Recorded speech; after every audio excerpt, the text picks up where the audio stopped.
Well, good morning, ladies and gentlemen, and welcome to a presentation about website internationalisation for Europe and beyond.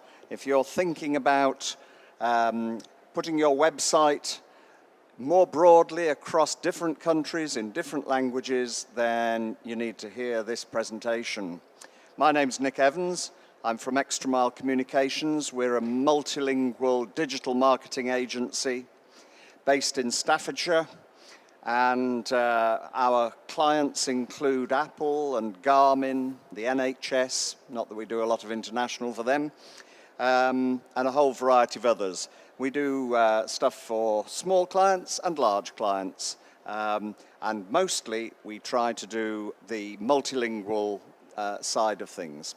So we'll start off by something that a potential customer said to me the other day, which really sort of rang a bell for me as far as this sort of presentation is concerned. He said, my business is doing really well.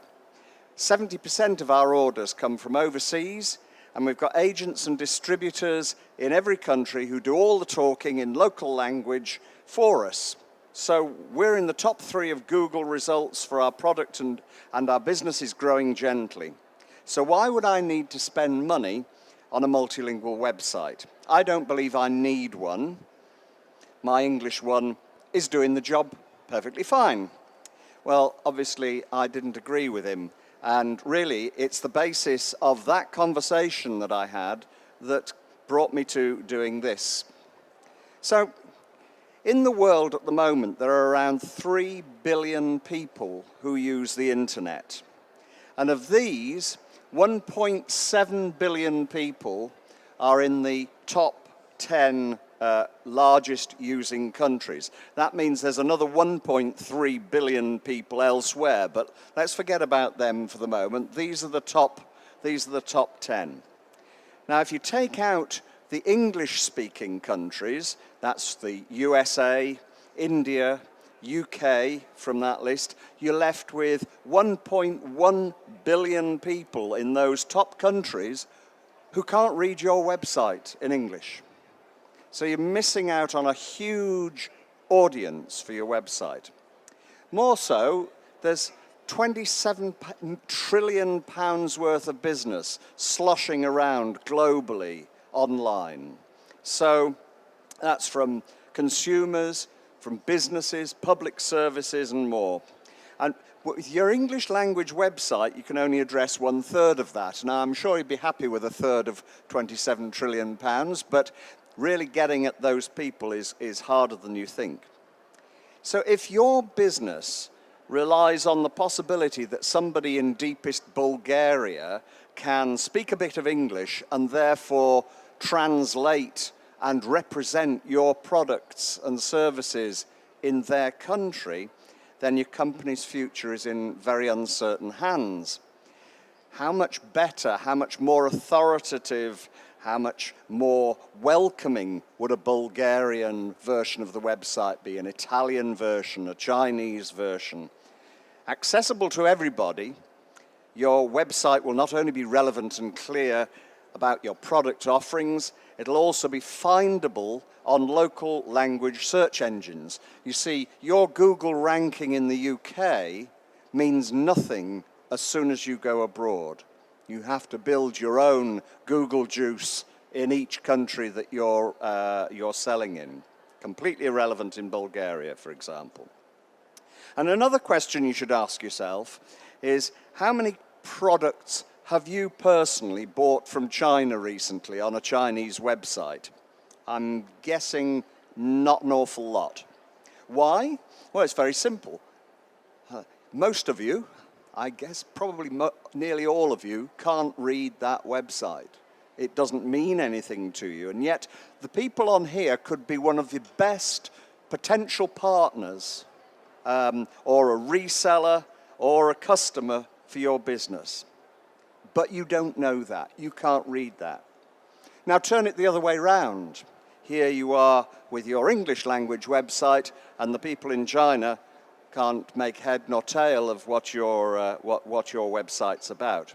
So a multilingual website shows your customers and prospects that you're thinking about their needs. If they feel that you care about them, then they're more likely to trust you and therefore to buy from you. People rarely buy online from a store which is presented in a language that they don't understand. And it's obvious why you need a multilingual site in that context. So let's talk about going multilingual for a moment, because it's not just a simple wave the magic wand and go multilingual. It needs to be part of your whole marketing strategy, both digital and non-digital.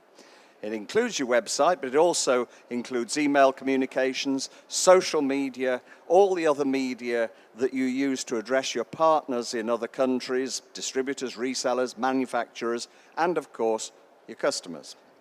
So let's talk about the strategic thinking. So how many countries are you going to address? The more complex and the greater number of variants there are. Have you got a team of multilingual partners, or have you got a team in-house who can do this? Is your senior management team, if you're in a large company, is your senior management team bought into this? And just as important, if you are the senior management team, are the rest of your company bought into it? Where are you going to start? What are your most important priorities for your multilingual communications? And really, maybe this one should come first. What are your reasons for going multilingual, and what are you hoping to achieve? And a final question in this: what's going to get in the way of you achieving your objective? Because there are hurdles to going multilingual. As I said, it's not just about putting together a multilingual website. So this is my favorite slide. I use it on every presentation, whether I need it or not, simply because it spins a wheel. It's really quite fun, isn't it? It does have a point. Your website is the hub of your marketing strategy. And everything that you do marketing-wise needs to point into it. So that it's the center of all your information and all the sales opportunities. So, for example, if you have pay-per-click advertising or banner ads, they point to your website. They might point to a special page on your website. Search engines. You want search engines to find your website, and you want the people who are searching for the things that you sell. So you put search engine optimization on your website to make sure they find you and not your competitors. There's word of mouth. Here, you know, we are all meeting each other and we exchange cards. What do we want people to do? We want people to contact us. We want people to visit our websites. I mean, my business cards have got a little QR code on, so you can just zap it with your phone and you can go straight to our website that way. It's really important that you drive people to that source of information. And offline media, you know, you might have an ad on the back of a bus, or just hoardings, or just in newspapers, TV, radio. They all need to point you to the website, because that's where you can capture people. You can capture people's interest. You can capture their information. If you sell pizzas, then you're going to be wanting mobile search facilities. No, most people here aren't selling pizzas. It's not a big product group around here.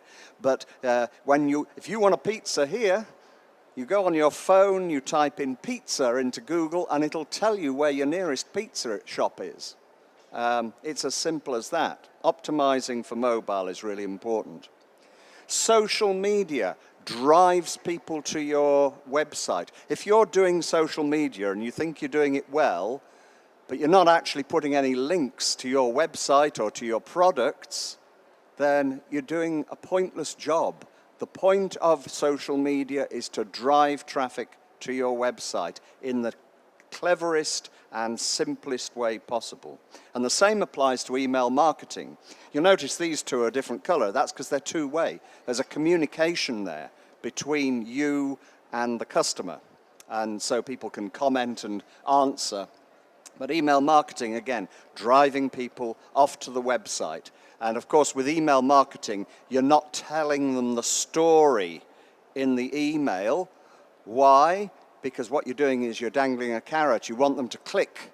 You want them to click through to your website. So that's how to get people in. And all of this builds sales leads, sales opportunities. If you're a one-man band, then it's potential people who you're going to phone up or who might give you an order. If you're a larger company, it's for your salespeople to follow up.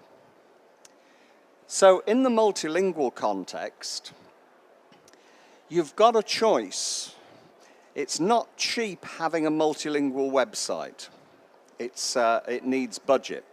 And one approach for multilingual is to take your existing website and simply duplicate it and translate it. And that works up to a point. So say you're wanting to go into France, for example, as a marketplace. You can do that. You can duplicate your website. You can get it translated, and that's fine. You've now got two websites to maintain. So if you change a product or add a product category on your English site, you're going to have to do the same on your French site. You're really successful with your French site, so you say, I'm going to go into Spain and Italy now. Oh, that's two more duplications. Here's two more websites to maintain, two more sets of things to change.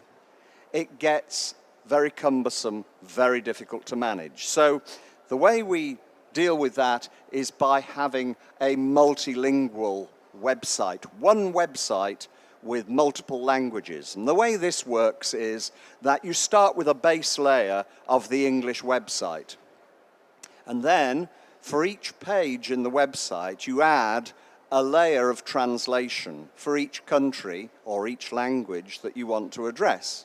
Now, that process, it sounds complex, but actually, what it means is you end up with a website that's always complete.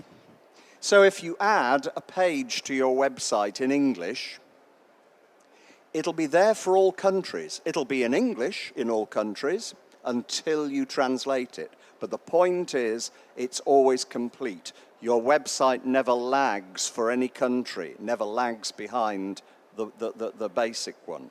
And this process of translating and adding in the layers of translation is very effective. So here we go. We've got what I call the corporate page, the top level page that's in English. And if you click in through Sweden, for example, from the Sweden version, the Swedish version, you'll see English, unless you have added that translation layer. So I've taken Italy out here. Here's the translated page for Italy, and that will be viewed when you open this website in Italy. Similarly, if you translate this one or that one, they're viewed in each country according to whether you've translated them. So let's just talk about translation for a moment, because translation isn't really that simple. You can have a universal language of business communication. English, that's fine.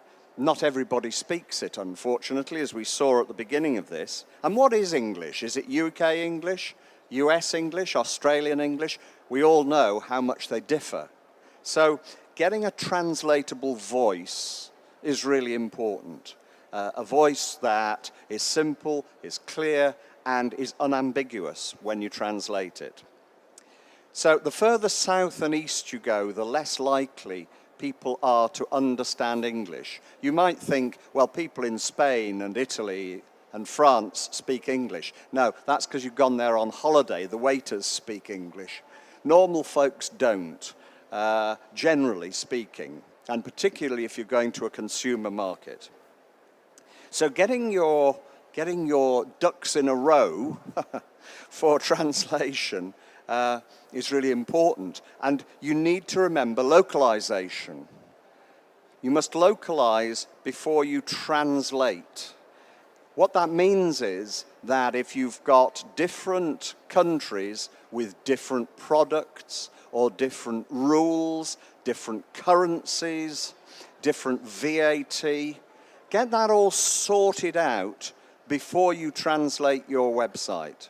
Because once you've translated it, unless you happen to speak the languages, you won't know what your website says. So it's really important to get everything teed up first. It's translation and localization are two sides of the same coin, really. But getting those ducks in a row, really important. Now, I'll give you an example. Imagine that you've got an international car parts business, okay? You're in 14 countries across Europe, and you're developing a new website. All the countries have got the same basic website. Obviously, their furniture and everything is in local language. 3 countries don't sell audio because of local regulations. 2 countries sell through distributors, which serve the car manufacturer dealerships. 1 country hasn't got an online store, and some product substitutions are made in other countries due to local preferences for those products. All of a sudden, you've got lots of variations all within the same website. So one product might have 3 different types, 3 different products that stand in the same place. So you need to be able to localize. Another thing about localization is that things don't always work when you translate. This is a classic example from many years ago when Apple did a Valentine's Day mailing. And it was a lovely mailing, and it was very successful in English language speaking countries. Truly, madly, deeply. And you can tell it's a long time ago by the age of these products. This worked fine in US and in UK, in Australia, New Zealand, in anywhere that spoke English. But it all relies on the film title, Truly, Madly, Deeply. However, the film was called Un Fantasma Enamorat in Spain, and it was called Wie verrückt und aus tiefstem Herzen in Germany. You can see it doesn't work. It doesn't have the same magic that Truly, Madly, Deeply had. And yet, you know, the idea's there. So when we came to translate this and put this together for each of the other countries, we needed to get the local marketing people to actually make something just as clever and just as effective, but not using the name of the film. So what about translation tools versus translators? Translation's expensive, and a good translation is expensive. And so a lot of people say, why don't we use Google Translate? And Google Translate's great if you want to just simply translate a bit of text that you're not too worried about it being that clever. We all know Garfield. The content of these cartoons was translated into Chinese, and then it was translated back from Chinese into English again. And as you can see, it's gibberish.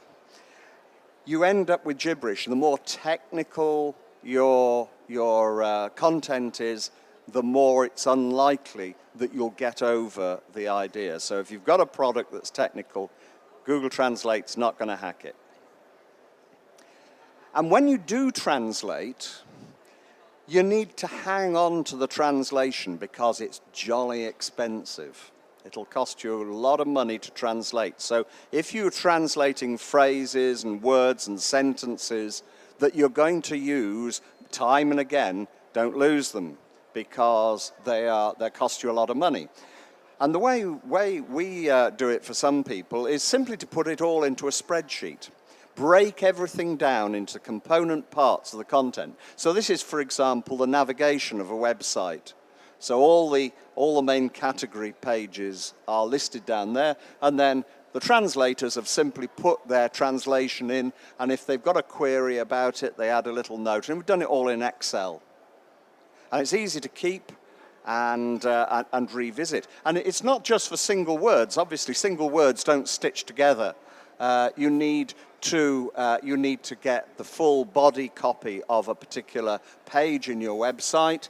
So have a cell that wraps so that you can put, you have the title, you have the subtitle, you have some body copy, you have a call to action, you split them up. You don't want to have them all in one block because, again, you don't know which bit goes where in your website. So getting all of those bits separated out. And keep it, because it'll cost you money. Another thing about translating is that things take up an awful lot of space when they're translated. So here's the English bit. Here it is in, what is it in? It's in Czech, is it? I think. Can't really read it from there. And different languages give you different lengths for the same phrase or word. So that's one problem. So if you've got a website that's very much got things in restricted blocks, those blocks are going to have to expand in different contexts. So make things expand.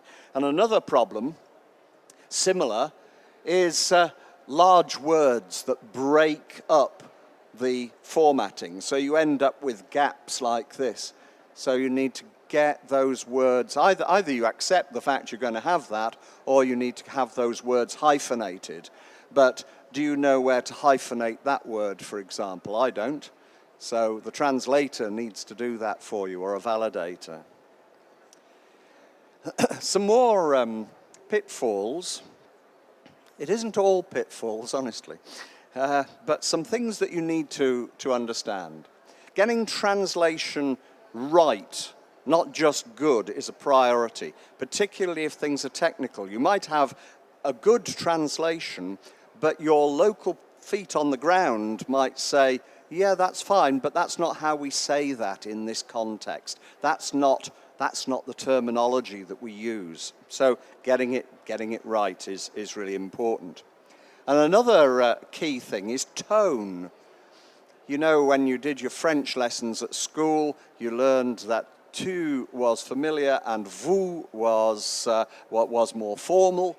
Well, that applies in lots of languages, not particularly in English because we don't use thee and thou anymore, but it's about having the right formality. Too formal and you seem pompous, too informal and you seem rude.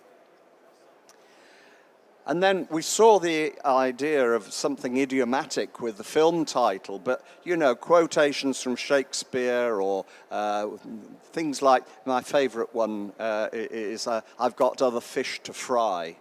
Try translating that into Russian and see whether they understand it. You know what I mean if I say I've got other fish to fry, but it doesn't translate. And cultural things as well. We had a client who wanted to send out a mailer to promote a football game in Spain. The football game was about Real Madrid. And we said to them, you do realize that you're instantly alienating 50% of the population of Spain by promoting this game in this mailer. Oh, we hadn't thought of that, because not everybody supports Real Madrid. And then there's simple things as well. You know you've got all these different languages, you've got all these different websites, and you're selling your product in all of these countries.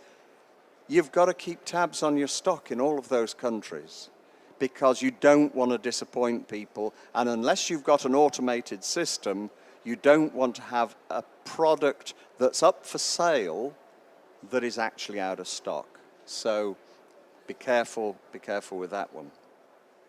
Other things that cause little problems, currencies, dates, holidays.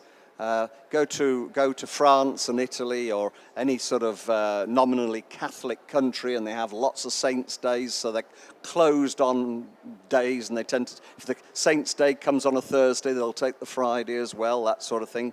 Currency. Make sure that you know where the euro symbol goes. Does it go before? Does it have a space? Does it come after?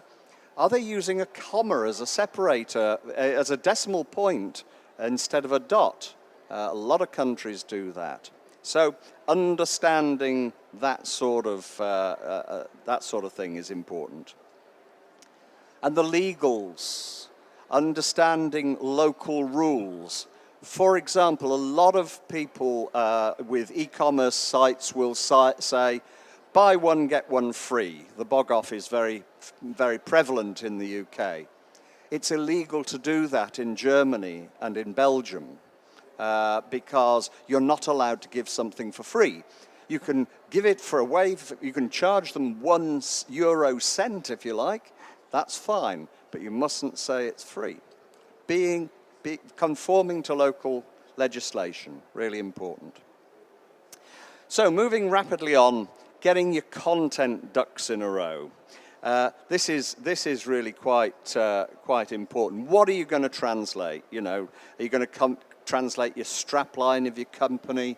Are you going to get all your messages translated there? Have you got all the descriptions, the pricing, the availability of all your products, and getting all of those translated? Is everything available everywhere? Can you synchronize going live with a product in the UK with going live with a product in other countries? All of these things need to be considered. And with your website, if you are going larger, you have a sphere of influence over your website. So for the UK and for all your other materials, for your promotions, your documentation, support, your website, your emails, you control that. And if you add another country, you want to be able to control that as well. And indeed, all of the countries that are in your sphere of influence, you want this all to be consistent, all the messaging, the pricing, and so on. You're in control. The problem comes when you have things outside your sphere of influence. So, for example, you hand over to a Chinese distributor all the responsibility for your products, their sale, delivery, and promotion. And all of a sudden, they can do other things with it that really you can't see or understand. It's not under your control. And you might have a number of countries that do different things where all of these suddenly have variations that are not actually acceptable to you. Getting everything into this area is really important. And what do you need to make it all work multilingually? You know, you've got push materials and pull materials, things that people come and get, the ones that they come and pull from your website, and documentation and all that sort of stuff. But you've got stuff that you push at people, your social media, your email marketing. Getting all that working really needs those four things: strategy, systems, quality, and consistency. And finally, in this bit, let's talk about visitors, because one of the things that's really difficult is capturing people's personal information. You see, on many websites, and I'll bet that 90% of the websites of companies in this building today have sign-ups or registration forms a bit like this. Put your first name and your last name, first and last name, email address, password, and so on. What's wrong with that, I hear you cry? Okay. Well, this lady, we know her as Björk. She's got a given name, her father's name, and finishes off with Dottir at the end to show she's daughter of. Okay, our form will work for her.